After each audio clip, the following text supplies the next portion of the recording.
My goodness, there's a big knot of That people. one, has it?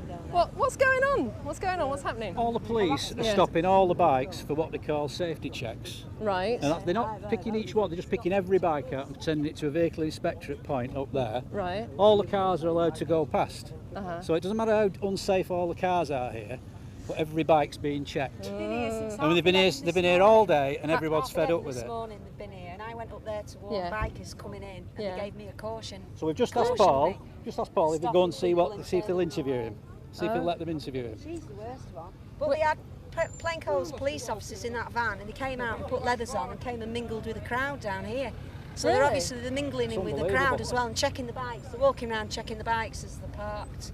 It's just crazy. We'll see what he says to Paul. And have you seen anybody actually coming around on a bike that you think shouldn't be here?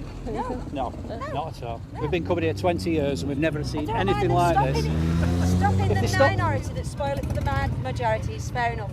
But when people are parked up, just coming to relax, checking the bikes, it's like going into your garage at night and doing it. It's an infringement on privacy. I'm sure it is. If they're 'cause not inspecting doing it to the vehicles, car inspect diaries. every vehicle. Don't just pick the motorcycles out. Well, I've just found Sergeant Malcolm Hodgson, and he's going to tell me what's actually happening here in the inspection part of this bikers meet.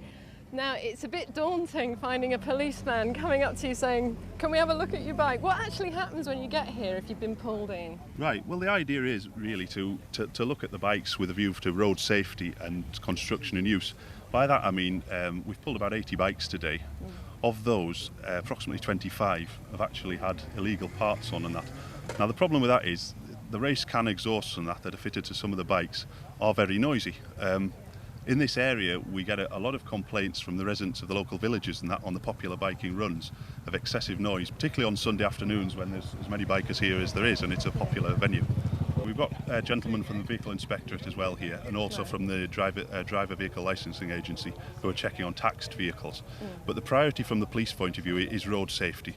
We're looking at tyres, whether they're suitable for road use, and we're looking at the exhaust, brake, maintenance of the lights.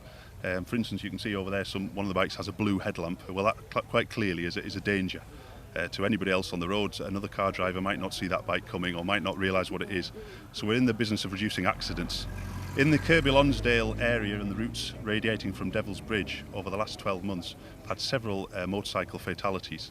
And in several of those cases, the bikes have proved to have basically faults on them. They've not been well maintained. Right. So that's really what the check here is about. We're not out to persecute bikers, that has been said to me today. It is a check based on safety and based on reducing accidents in this area. The vast majority of the bikers who've been pulled in here, very few of them will appear at court.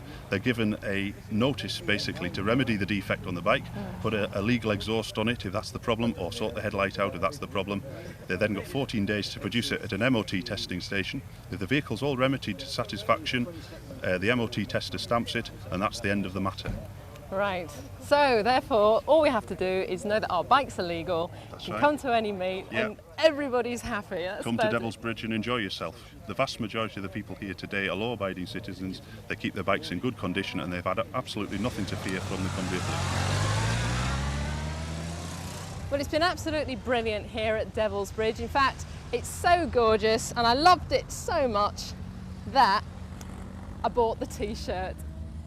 Now, bikers have been here, the police have been here, and no doubt that sort of dispute will go on for a little longer. So just be safe, just be legal, and watch out. I might be at your meet next.